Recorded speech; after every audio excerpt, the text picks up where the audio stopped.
안녕하세요.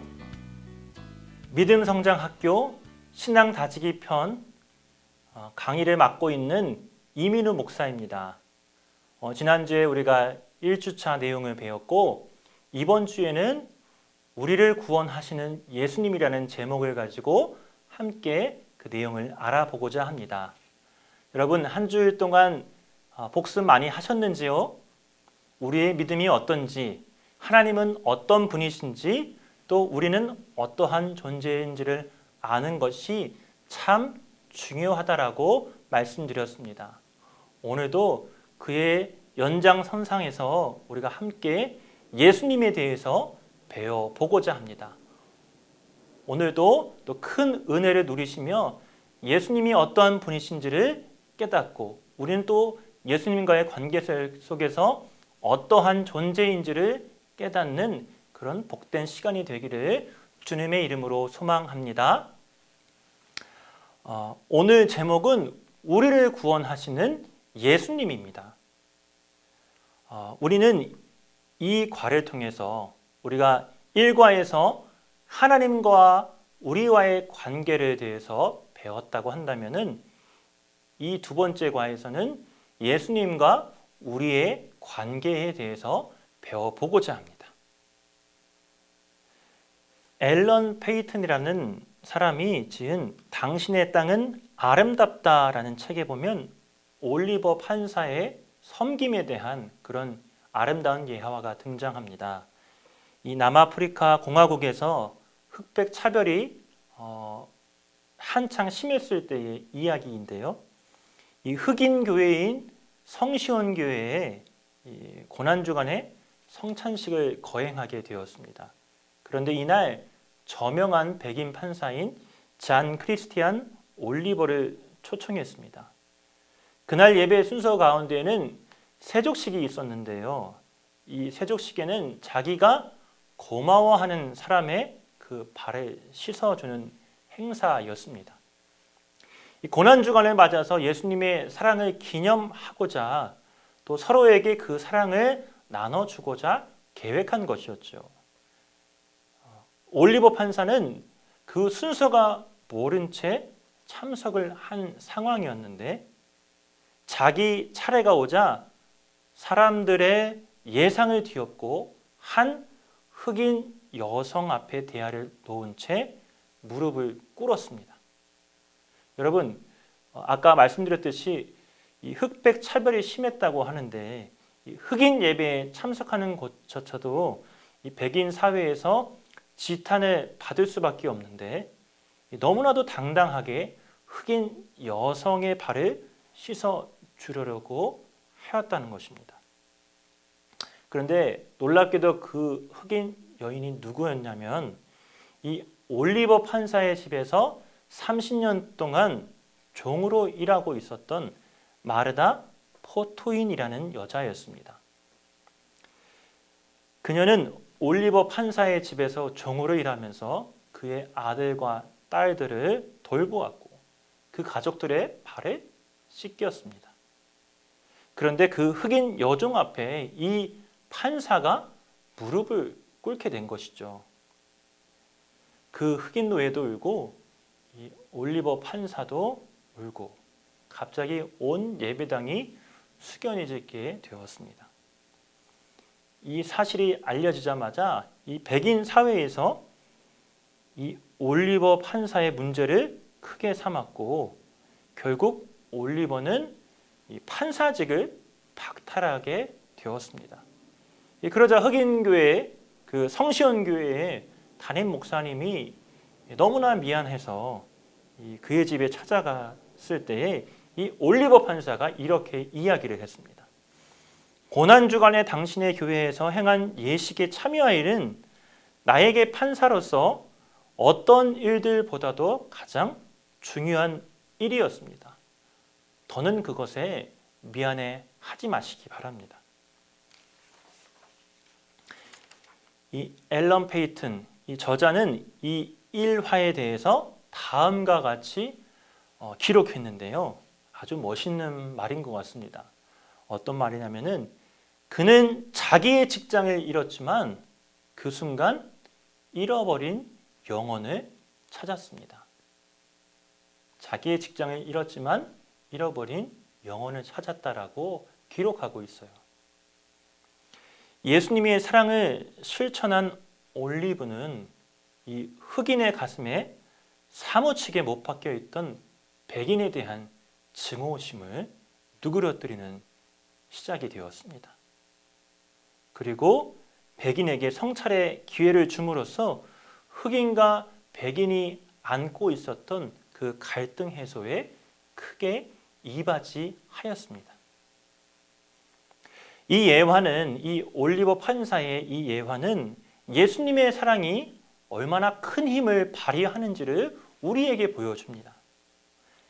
2000년 전이 지난 지금에도 우리에게 큰 영향을 나타냅니다. 우리를 위해 고난받으시고 돌아가신 그 위대한 사랑은 시간이 지나도 변하지 않고 여전히 우리의 삶에 임재하시고 우리의 삶을 선하게 인도하시고 변화시켜 주십니다. 여러분, 그런 질문을 한번 드려보고 싶어요. 여러분들이 지금까지 살아오시는 동안에 삶을 살면서 각자 살아오신 그런 연수는 다 다르지만 그동안 내가 누리고 있는 가장 큰 축복은 무엇이라고 생각하세요? 사랑하는 자녀를 얻은 것도 큰 축복이겠고요. 또 좋은 남편, 좋은 아내를 만난 것도 축복이겠죠. 그리고 좋은 교회를, 멋진 우리 고척교회에서 신앙생활을 할 수 있는 것도, 또 좋은 교우들을 만날 수 있는 것도 참 큰 축복이겠죠. 그런데 가장 큰 축복은, 그런 것들도 참 멋진 축복이고 귀한 축복인데 가장 큰 축복은 구원의 축복이라고 할 수 있습니다. 하나님의 자녀로 살아가는 축복, 예수님과 동행하는 축복, 이 땅과 하늘에서 하늘나라를 경험하는 그런 축복, 이 모두가 구원의 축복이고 우리 삶에 있어서 가장 큰 축복이라고 할 수 있습니다. 오늘 우리는 세 가지에 대해서 배워보고자 합니다. 첫 번째, 인간에게 들어온 죄에서. 두 번째, 우리를 구원하시는 예수님에 대해서. 세 번째, 마지막으로 구원의 복음에 대해서 알아보고자 합니다. 우리가 1과에서 하나님에 대한 믿음을 고백하였다고 하면은 우리 두 번째 과에서는 기독교 신앙의 핵심을 우리가 배워볼 수 있을 것입니다. 하나님의 아들이신 예수 그리스도를 통해서 우리는 배우게 되는 것입니다. 첫 번째, 인간에게 들어온 죄에 대해서 함께 살펴보고자 합니다. 여러분, 예수님이 누구시며 왜 우리는 그분을 만나야 하는지에 대해서 먼저 여쭤보고자 합니다. 여러분, 예수님이 누구시고 왜 우리는 예수님을 만나야 하는 것일까요? 이 질문에 저는 인간이 처하게 된 비참한 현실, 즉 인간은 죄를 범하였고 죽을 수밖에 없는 존재이기 때문이다라고 말씀을 드리고 싶습니다. 첫 인간의 범죄가 어디서부터 시작이 되었습니까? 하나님은 아담과 하와를 지으시고 그들에게 에덴 동산에서 살 수 있는 은혜와 축복을 주셨습니다. 모든 것이 평화롭고 행복해 보였지만 한순간이 찾아옵니다. 뱀의 유혹에 넘어가게 된 것이죠. 뱀의 유혹을 통해서 하나님이 먹지 말라고 한 선악과를 따먹게 되고 결국 이 사건으로 말미암아 세상에 죄가 들어오게 되는 그런 사건이 발생하게 됩니다. 여러분, 범죄를 저지른 인간은 어떻게 되었습니까? 에덴 동산에서 쫓겨나 저주를 받게 되는 인생이 되었습니다. 그리고 하나님으로부터 멀어져 영원한 생명을 잃고 죽을 수밖에 없는 유한한 존재, 한계적인 존재가 되어버린 것이죠. 창세기 3장 16절 17절에 보면 이렇게 고백합니다. 또 여자에게 이르시되 내가 내게 임신하는 고통을 크게 더하리니 내가 수고하고 자식을 낳을 것이며 너는 남편을 원하고 남편은 너를 다스릴 것이니라 하시고 아담에게 이르시되 내가 내 아내의 말을 듣고 내가 내게 먹지 말라 한 나무의 열매를 먹었은즉 땅은 너로 말미암아 저주를 받고 너는 내 평생에 수고하여야 그 소산을 먹으리라. 에덴 동산에서 누려야 할 것들이 이제는 누릴 수 없게 되는, 그리고 죽을 수밖에 없는 존재로 변화된 것이죠. 이 최초의 인간이었던 아담의 죄가 아담에서만 끝나는 것이 아니라 지금을 살고 있는 우리에게 이어집니다. 원죄라는 말을 우리가 자주 하죠. 이 모든 인간은 태어날 때부터 죄를 가지고 태어납니다. 이것이 바로 앞서 말씀드린 인간의 비참한 현실이라고 할 수 있습니다. 여러분, 죄로 인한 결과는 어떻습니까? 죄된 인간은 하나님께로부터 분리된 상태가 됩니다. 즉, 영적 사망의 상태가 되는 것이죠. 육신은 살아 있을지라도 영으로는 죽은 상태라고 할 수 있습니다. 또한 인간은 육체적으로도 영원히 살 수 없게 되었습니다. 질병으로 고통받고 결국에는 죽음으로밖에 이어질 수 없는, 그래서 결국에는 죽어서 흙으로 돌아갈 수밖에 없는 존재가 되었습니다. 창세기 3장 19절에 보면은 내가 흙으로 돌아갈 때까지 얼굴에 땀을 흘려야 먹을 것을 먹으리니 내가 그것에서 취함을 입었음이라. 너는 흙이니 흙으로 돌아갈 것이니라 하시니라. 이 최종적으로 죄인된 인간은 단순히 죽는 것에서만 그치는 것이 아니라 마지막 심판 때에 영원한 사망에 들어가게 되는 것입니다. 히브리서 9장 27절에 보면 한 번 죽는 것은 사람에게 정해진 것이요 그 후에는 심판이 있으리니, 죽음 후에는 반드시 심판이 있고 죄된 인간은 이 심판에서 이 영원한 사망으로 들어가게 되는 것입니다.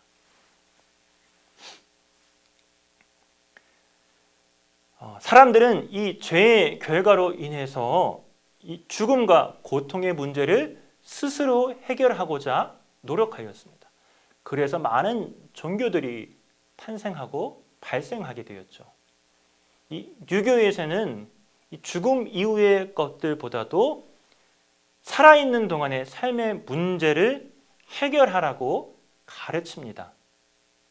불교에서는 어떻게 이야기합니까? 인간의 모든 고통의 원인은 집착에 있으니 이 집착을 버리고 마음의 평화에 도달해야 한다라고 가르치면서, 또한 인간의 수행을 통해서 해탈의 경지에 이르라고 가르칩니다.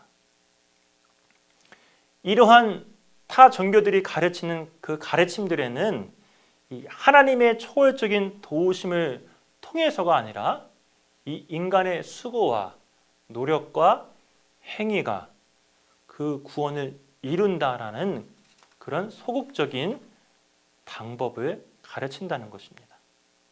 여러분, 그러나 우리가 알다시피 인간의 노력으로 구원을 결코 이룰 수는 없습니다. 우리는 이 사실을 분명히 짚고 넘어가야 합니다. 죄를 범하여 죽을 수밖에 없는 존재에게 가장 필요한 것은 무엇입니까? 우리 인간에게 가장 필요한 것은 바로 구원입니다. 이 구원의 문제를 어떻게 해결하느냐는 참 중요한 문제입니다.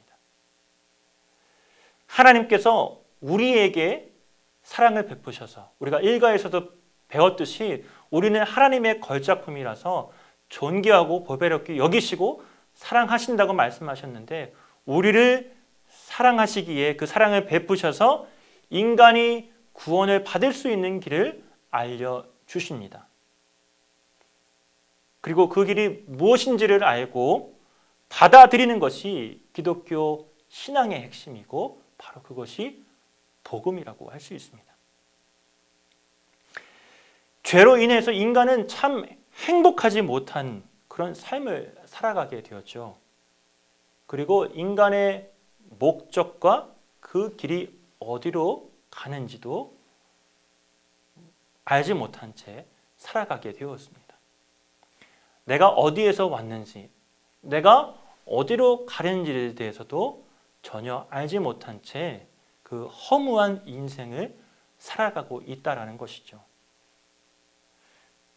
사랑의 하나님은 이런 인간을 위해서 비참한 현실 속에 허무한 인생을 살아갈 수밖에 없는 인간들을 향해서 독생자 예수님을 이 땅에 보내주셨고 십자가에 달려 돌아가시게 하셨습니다. 하나님이 이러한 구원 계획을 세우신 것에는 분명히 이유가 있습니다. 왜냐하면 하나님은 공의의 하나님이시기 때문이고 죄에 대한 대가를 치를 것을 반드시 요구하시기 때문입니다.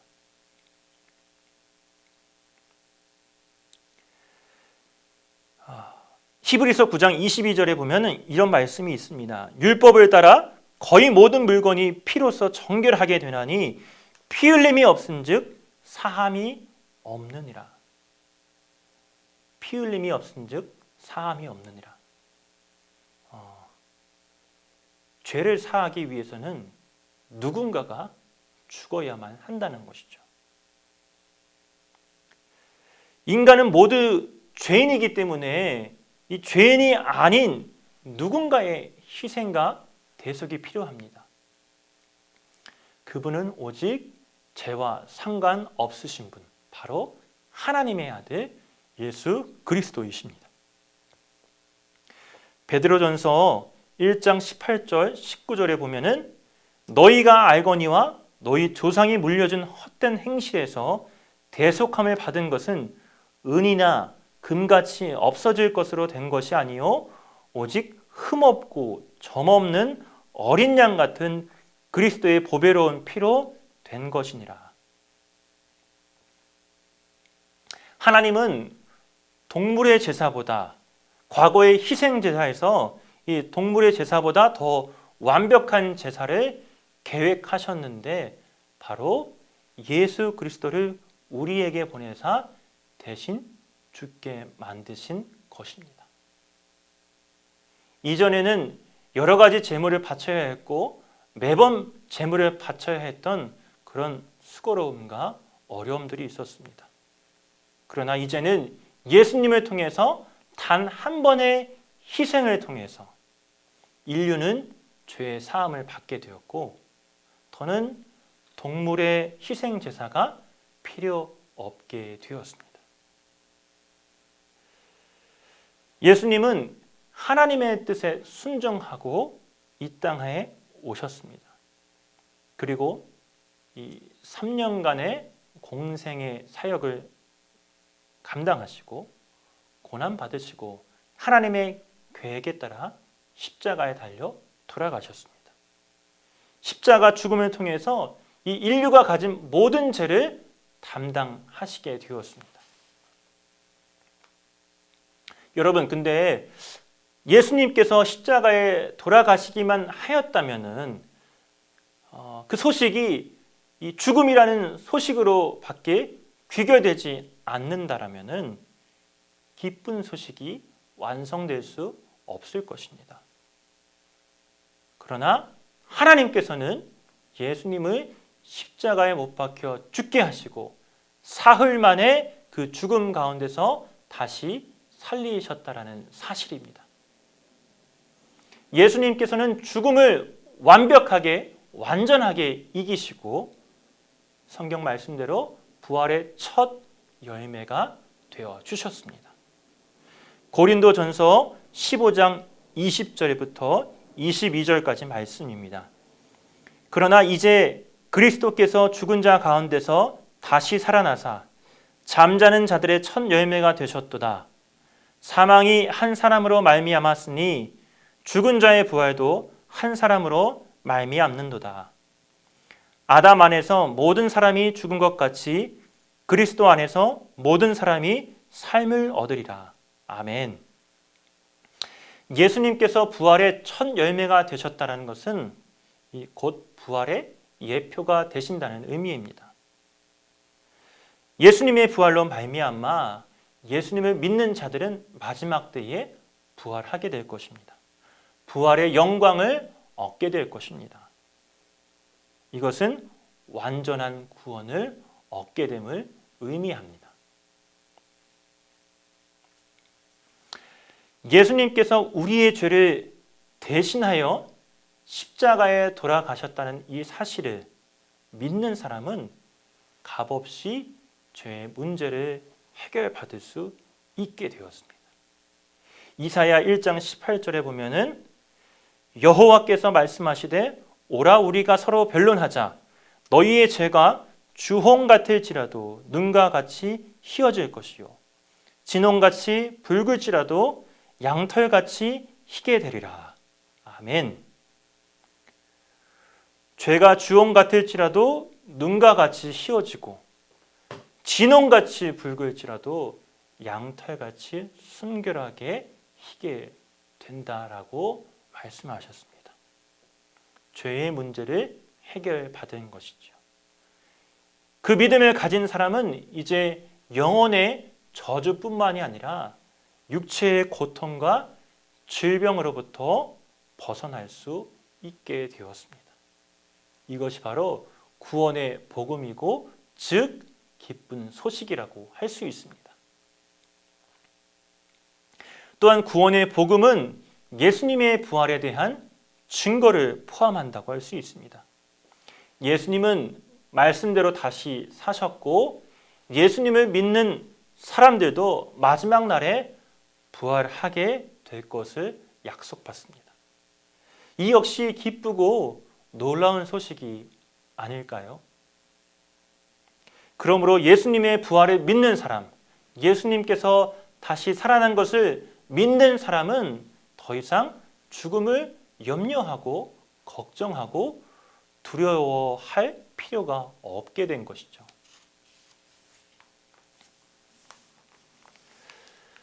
복음을 받아들이는 데에는 특별한 행위를 요구하지 않습니다. 이 구원의 복음을 받아들이기 위해서는 예수님만이 구원의 기름을 인정하고 예수님이 나의 죄를 위해 돌아가시고 다시 살아나셨다라는 이 사실을 믿기만 하면 됩니다. 더불어 복음을 받아들이는 이 믿음이 입술의 고백과 더불어 내 안에 예수님을 모시고 살아가겠다는 삶의 결단으로 이어지게 되는 것입니다. 여러분, 구원받은 자들은 어떠한 복을 누리게 될까요? 예수님이 우리를 위해 십자가에 돌아가시고 우리의 모든 죄가 해결되어지고 죄에서 해방되어지는 이 구원받은 자들의 복은 어떠한 복이 있을까요? 첫 번째는 하나님의 자녀가 되는 복이 주어집니다. 요한복음 1장 12절, 13절에 보면 영접하는 자 곧 그 이름을 믿는 자들에게는 하나님의 자녀가 되는 권세를 주셨으니 이는 혈통으로나 육정으로나 사람의 뜻으로 나지 아니하고 오직 하나님께로부터 난 자들이니라. 아멘. 예수님을 믿는 자들은 하나님의 자녀가 되는 권세를 얻는다고 말씀은 선포합니다. 하나님을 아버지라, 하나님 아버지라 부를 수 있게 되는 특별한 관계에 들어가게 되는 것이죠. 구원을 받으면 우리의 소속이 완전히 변하게 됩니다. 우리의 신분은 지난날에 사탄의 종이었지만 우리가 예수님을 통하여서, 예수님을 믿는 믿음을 통하여서, 구원의 복음을 확신함을 통하여서 우리는 하나님의 자녀, 하나님의 소속으로 변하게 되는 것입니다. 예수님을 통해서 인간은 죄에서 해방이 되고 다시는 정죄를 받지 않게 됩니다. 그리고 이제부터는 사망의 법이 나를 지배하는 것이 아니라 생명의 법이 나를 지배하게 되는 그런 삶을 살아가게 됩니다. 로마서 8장 1절부터 2절까지는 이렇게 이야기합니다. 그러므로 이제 그리스도 예수 안에 있는 자에게는 결코 정죄함이 없나니 이는 그리스도 예수 안에 있는 생명의 성령의 법이 죄와 사망의 법에서 너를 해방하였습니다. 아멘. 우리가 예수님을 믿는 믿음을 통해서 우리가 죄로부터 해방이 되고 다시 정죄받지 아니하고 생명의 법에 지배를 받는 삶으로 살아가게 됩니다. 여러분, 근데 우리가 주의해야 할 것은 이 죄에서 자유하게 된다는 것은 어떤 방종의 차원으로 이해해서는 안 될 것입니다. 회개만 하면 용서받는다. 회개만 하면 용서해 주실 거야. 물론 사실이지만 그 사실 때문에 죄에 대한 경각심을 잃는 것을 말하는 것은 여기서 말하는 죄의 자유와 해방을 의미하지 않습니다. 예수님의 희생에 대해서 그 값비싼 은혜를 기억하면서 다시는 죄를 짓지 않겠다. 내가 죄 가운데로 들어가지 않겠다. 이렇게 고백하고 삶으로 나아가는 것이 바로 이 죄로부터 해방되고 자유로워졌던 모습이라고 할 수 있는 것입니다.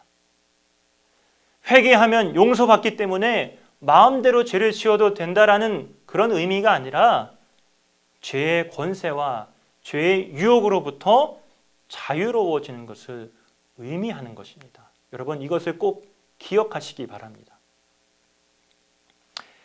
예수님을 믿고 구원받은 사람들이 얻게 되는 복은 의인이라 칭함을 받게 되는 것입니다.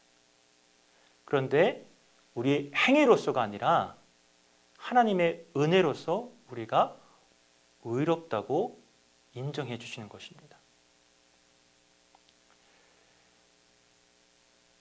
율법으로는 결코 의롭다 할 수 없습니다. 그렇게 받을 수 없습니다. 인간은 아무리 노력해도 율법을 다 지킬 수 없는 사람들입니다. 만약 율법을 지켜야지만 우리가 의로움을 받을 수 있다고 한다면 어느 누구도 의롭다고 칭함받을 사람이 아무도 없을 것입니다. 단 한 가지만 지키지 않는다고 하더라도 우리는 의롭지 않는 삶이 될 것입니다. 그러나 우리가 의인이 될 수 있는 것은, 의롭다 칭함을 받을 수 있는 것은 우리의 행함도 아니고 우리의 율법을 지킴도 아니고 오직 은혜로 말미암아 의인이 되었다는 사실을 기억해야 합니다. 이 핵심적인 진리를 잊지 말아야 합니다. 여러분, 예수님을 믿으면 또 얻게 되는 복이 있는데 바로 천국 백성이 되는 복이 있습니다. 영원한 사망을 면하고 천국에서 영원히 살게 되는 것입니다. 또한 이 땅에서도 천국, 하나님의 나라를 경험하게 됩니다. 우리가 구원받으면 천국에 가는 것은 당연한 일입니다. 그런데 천국에 가는 것만을 목적으로 삼고 구원받으려고 하는 모습은 뛰어넘어야 합니다. 이 구원받는 것이 단지 죽음 이후에 이후를 위한 것만은 아니기 때문이죠. 구원받은 자는 하나님과 이 땅에서 하루하루 더불어 살아가면서 천국을 경험하게 되는 것입니다. 하나님의 자녀가 되면 하나님의 나라의 가치, 그 가치를 세상적인 가치보다 우선시하게 됩니다. 물질적이었고 세속적인 것들, 보이는 것에만 가치를 두고 그것이 옳다고 여겨왔지만 구원받은 이후에는 이 세상적 기준, 이 세상적 가치를 초월한 기쁨과 행복을 누릴 수 있게 되는 것입니다. 이것이 바로 천국 백성이 누리게 되는 복입니다. 여러분, 마지막 복은 무엇입니까? 전인 구원의 복입니다. 예수님을 믿고 영접하는 자의 마음속에는 예수님께서 들어와 계십니다. 이런 사람에게는 영혼의 복도 있고 범사의 복도 있고 강건함의 복을 삶 속에서 누리게 되는 것입니다. 구원받은 사람들은 이러한 복을 누리는데 우리는 구원받은 사람들이기 때문에 반드시 모든 복을, 주님께서 허락하여 주시는 모든 복을 누릴 수 있게 될 것입니다. 사랑하는 고척의 성도 여러분, 오늘 우리는 이 과에서 우리를 구원하시는 예수님이라 배웠습니다. 예수님과의 관계에서 우리는 어떠한 존재인지, 또 예수님은 어떠한 분이셨는지를 또 우리는 깨닫게 되고, 또 구원을 받은 백성들은 어떠한 삶을, 어떠한 복을 누리게 되는지를 배우게 되었습니다. 여러분, 오늘 배운 내용 꼭 복습하셔서 또 한 주간 동안 또 묵상하시면서 나는 어떠한 사람이었는지, 죄인이었지만 예수님의 은혜로 구원받은 백성으로 변화된 것에 감사하며 기뻐하며 또 한 주간 은혜로 살아가는 여러분들이 되시기를 주님의 이름으로 소망합니다. 이제 다음 주부터는 우리가 신앙인으로 어떻게 살아야 할지에 대해서 2주 동안 배워보고자 합니다. 우리가 첫째 주, 둘째 주에 배웠던 그 진리들을 가지고, 믿음의 기초들을 가지고 우리의 삶의 또 현장에서 어떻게 적용해 볼 수 있을 것인지를 함께 고민하고 배워보고자 합니다. 여러분들, 이 수업을 위해서 꼭 기도로 동참해 주시기를 부탁드리고, 또 한 주간 또 하나님을 믿는 믿음으로 예수 그리스도를 시인하는 믿음으로 통하여서 승리하시는 여러분들이 되시기를 주님의 이름으로 소망합니다. 감사합니다.